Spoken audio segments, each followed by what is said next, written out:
ದ್ವೀಪದಂತಾಗಿರುವ ಹದ್ಯಪಾಡಿ ಗ್ರಾಮದಲ್ಲಿ TV9 ground report ಮಾಡ್ತಾ ಇದೆ. ನಾವು ಕೂಡ ನಮ್ಮ ತಂಡವು ಕೂಡ ಈ ಒಂದು ದೋಣಿಯಲ್ಲೇ ಸಂಚಾರವನ್ನು ಮಾಡ್ತಾ ಇದ್ದೇವೆ. ಯಾಕಂದರೆ ಎಲ್ಲಿ ಕೂಡ ಹೋಗೋದಕ್ಕೆ ಸಾಧ್ಯ ಆಗ್ತಿಲ್ಲ.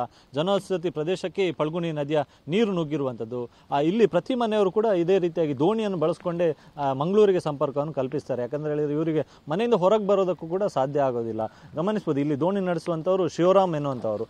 ಪ್ರತಿ ಮಳೆಗಾಲದ ಸಂದರ್ಭದಲ್ಲೂ ಕೂಡ ಇವರ ಮನೆಯ ಸುತ್ತಲೂ ಕೂಡ ಇದೇ ರೀತಿಯಾಗಿ ನೀರು ಬರುತ್ತೆ, ಹೊರಗೆ ಬರೋದಕ್ಕೆ ಸಾಧ್ಯ ಆಗೋದಿಲ್ಲ. ಹೀಗಾಗಿ ಇವರು ಕೂಡ ದೋಣಿಯನ್ನೇ ಅವಲಂಬಿಸಿಕೊಂಡು ಹೊರಗಡೆ ಬರಬೇಕು ಅಂತಂದ್ರೆ ಇವರು ದೋಣಿ ಮೂಲಕವೇ ಬರಬೇಕಾಗುತ್ತೆ. ಮನೆಯಲ್ಲಿ ಮಕ್ಕಳಿದ್ದಾರೆ, ಹಿರಿಯರಿದ್ದಾರೆ, ಎಲ್ರಿಗೂ ಇದ್ದಾರೆ, ಯಾರಿಗೂ ಕೂಡ ಹೊರಗೆ ಬರೋದಕ್ಕೆ ಸಾಧ್ಯ ಆಗೋದಿಲ್ಲ. ಇದೇ ಇವರ ಮನೆ. ಇವರು ಗಮನಿಸ್ಬೋದು, ಈ ಮನೆಯ ಸುತ್ತಲೂ ನೋಡ್ಬೋದು ಸಂಪೂರ್ಣವಾಗಿ ನೀರು ಆವರಿಸಿರುವಂಥದ್ದು. ಅಂದರೆ ಕೃಷಿ ಭೂಮಿ ಎಲ್ಲವೂ ಕೂಡ ನಾಶ ಆಗಿರುವಂಥದ್ದು. ಮನೆ ಅಂಗಳದಲ್ಲಿ ಹಾಕಿದ್ದಂಥ ತೆಂಗಿನಕಾಯಿಗಳು ಕೂಡ ಇನ್ನೇನು ಕೆಲವೇ ಹೊತ್ತಲ್ಲಿ ಅದು ಕೂಡ ಈ ನೆರೆ ನೀರಿಗೆ ಕೊಚ್ಕೊಂಡು ಹೋಗುತ್ತೆ. ಹೀಗಾಗಿ ಯಾವುದೇ ವಸ್ತುಗಳನ್ನು ಕೂಡ ಹಿಡೋದಕ್ಕೆ ಸಾಧ್ಯ ಆಗ್ತಿಲ್ಲ.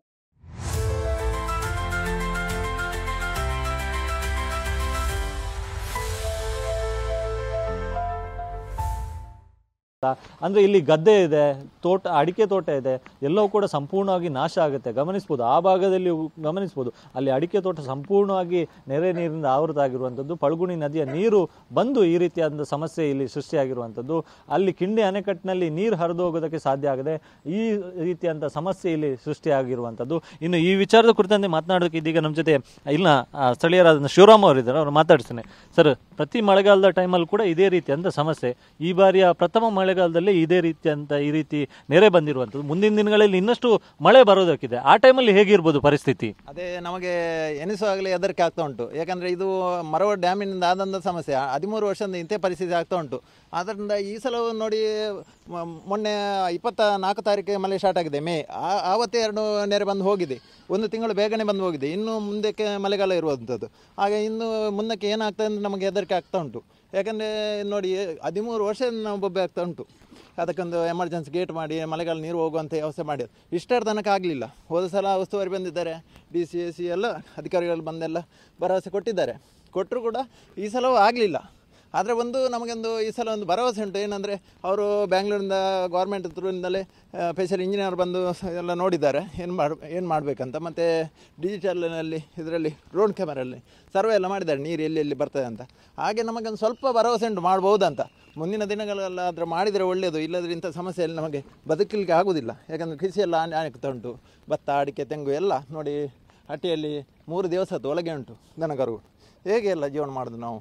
ಅದಕ್ಕೋಸ್ಕರ ನಾವು ಈ ಸಲ ಒಂದೇ ಇದು ಮಾಡೋದು, ಏನಂದರೆ ಮುಂದಿನ ದಿನಗಳಲ್ಲಿ ಅದಕ್ಕೊಂದು ಸರಿಯಾದ ಎಮರ್ಜೆನ್ಸಿ ಗೇಟ್ ಮಾಡಿ ನಮ್ಮನ್ನು ಬದುಕುವ ಹಾಗೆ ಮಾಡಿ ಅಂತ ಕೇಳಿಕೊಳ್ಳೋದು ನಾನು. ಈಗ ಮನೆಯಿಂದ ಹೊರಗೆ ಬರೋದಕ್ಕೂ ಕೂಡ ಆಗ್ತಾ ಇಲ್ಲ.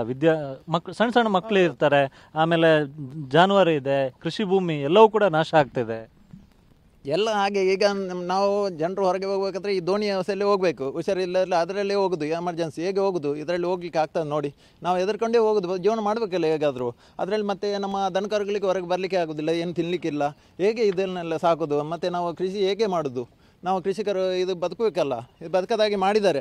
ಅದನ್ನು ಮುಂದಿನ ದಿನಗಳಲ್ಲಿ ಅದರ ಎಮರ್ಜೆನ್ಸಿ ಗೇಟ್ ಮಾಡಿ ಮಾರೋರಿಗೆ ನಮ್ಮನ್ನು ಬದುಕು ಕಟ್ಟಿಕೊಡ್ಲಿಕ್ಕೆ ವ್ಯವಸ್ಥೆ ಮಾಡಿಕೊಡಲಿ ಅಂತ ನಾನು ಕೇಳಿಕೊಳ್ಳೋದು ಅಷ್ಟೇ. ಈ ಭಾಗದಲ್ಲಿ ಒಟ್ಟು ಎಷ್ಟು ಮನೆ ಇದೆ ಸರ್? ಈ ಭಾಗದಲ್ಲಿ 35 ಮನೆಗಳುಂಟು. 35 ಮನೆಗಳಿಗೆ ಇದೇ ಪರಿಸ್ಥಿತಿ. ಒಂದು ಮನೆಗೂ ಹೋಗ್ಲಿಕ್ಕೆ ವ್ಯವಸ್ಥೆ ಆಗೋದಿಲ್ಲ. ಎಲ್ಲ ದೋಣಿಯಲ್ಲೇ ಹೋಗಬೇಕು, ದೋಣಿಯಲ್ಲಿ ಹೋಗಿ ಜೀವನ ಕಟ್ಟಿಕೊಳ್ಬೇಕು ಅಷ್ಟೇ. ಈಗ ಕಳೆದ ಬಾರಿ ಜಿಲ್ಲಾ ಉಸ್ತುವಾರಿ ಸಚಿವರು ಬಂದಿದ್ರು. ಆ ಟೈಮಲ್ಲಿ ಕೂಡ ತಾವು ಒತ್ತಾಯವನ್ನು ಮಾಡಿವೆ, ಈ ಸಮಸ್ಯೆಯನ್ನು ಸಾಲ್ವ್ ಮಾಡಿ, ಇಲ್ಲ ಸ್ವಲ್ಪ ವಿಷ ಆದರೂ ಕೊಡಿ. ನಾವು ಆ ರೀತಿಯಾದಂಥ ಒಂದು ಆಕ್ರೋಶ ವ್ಯಕ್ತಪಡಿಸಿದ್ರು ಕೂಡ ಇನ್ನೂ ಕೂಡ ಸಮಸ್ಯೆ ಸಾಲ್ವ್ ಆಗಿಲ್ಲ. ಹೌದೌದು, ಈ ಸಲ ಹಾಗೆ ಮಾಡಲಿಲ್ಲ. ಇದು ಫಸ್ಟ್ ಆರಾಮ ಆದದ್ದು. ಮುಂದಿನ ದಿನಗಳಲ್ಲಿ ನಮ್ಮ ಹೋರಾಟ ಹಾಗೇನೆ ಮಾಡಿ ನಾವು ತೋರಿಸ್ತೇವೆ ಅವರಿಗೆ. ಮತ್ತೆ ಏನು ಹೇಳಲಿಕ್ಕೆ ನಮಗೆ ಸಾಧ್ಯ ಇಲ್ಲ. ಏನಂದರೆ ಹೇಳಿ ಸಾಕಾಗಿ ಹೋಗಿದೆ ನಮಗೆ. ಎಷ್ಟು ಸಲ ಹೇಳುವುದು ನಾವು? ನಾವು ಹೇಳೋದು ಅವ್ರು ಕೇಳೋದೇನ? ಯಾರು ಬಂದರೂ ಅದೇ, ಯಾವ ಸರ್ಕಾರ ಬರಲಿ, ಯಾವ ಅಧಿಕಾರ ಬರಲಿ, ಅಷ್ಟೇ ನಾವು ಹೇಳೋದು, ಅವ್ರು ಕೇಳಿ ಹೋಗ್ತಾರೆ. ಮತ್ತೇನು ಕೆಲಸ ಆಗಲಿಲ್ಲ. ಈ ಸಲ ನಾವು ಹೇಳಿದ್ದನ್ನು ಮಾಡಿ ತೋರಿಸ್ತೇವೆ ಅವರಿಗೆ ಅಷ್ಟೇ. ಇದಿಷ್ಟು ಇಲ್ಲ ಸ್ಥಳೀಯರಾಗಿರ್ತಕ್ಕಂಥ ಶಿವರಾಮ್ ಅವರು ಹೇಳುವಂಥ ಮಾತು. ಕಳೆದ ಬಾರಿ ಜಿಲ್ಲಾ ಉಸ್ತುವಾರಿ ಸಚಿವರು ಕೂಡ ಬಂದಿದ್ದು. ಆ ಟೈಮಲ್ಲಿ ಇಲ್ಲಿನ ಜನ ಸಾಕಷ್ಟು ಆಕ್ರೋಶವನ್ನು ವ್ಯಕ್ತಪಡಿಸಿದ್ರು. ಈ ಸಮಸ್ಯೆಯನ್ನು ಸಾಲ್ವ್ ಮಾಡಿ ಅನ್ನುವಂಥ ನಿಟ್ಟಿನಲ್ಲಿ ಮನವಿಯನ್ನು ಕೂಡ ಮಾಡ್ಕೊಂಡಿದ್ರು. ಆದರೆ ಇನ್ನೂ ಕೂಡ ಸಮಸ್ಯೆ ಬಗೆಹರಿದಿಲ್ಲ. ಸೊ ಈ ವರ್ಷ ಆದರೂ ಒಂದಿಷ್ಟು ಭರವಸೆ ಇದೆ. ಈ ಬಾರಿಯ ಮಳೆಗಾಲ ಮುಗಿದ ಮೇಲಾದರೂ ಈ ಸಮಸ್ಯೆ ಸಾಲ್ವ್ ಆಗ್ಬೋದು. ಒಂದು ವೇಳೆ ಸಾಲ್ವ್ ಆಗದಿದ್ದರೆ ನಮ್ಮ ಮುಂದಿನ ಹೋರಾಟ ಉಗ್ರವಾಗಿ ಇರುತ್ತೆ ಅನ್ನುವಂಥ ಎಚ್ಚರಿಕೆಯನ್ನು ಕೂಡ ನೀಡ್ತಿದ್ದಾರೆ. ಕ್ಯಾಮ್ರಾ ಪರ್ಸನ್ ರಾಜೇಶ್ ಜೊತೆ ಅಶೋಕ್, TV9 ಮಂಗಳೂರು.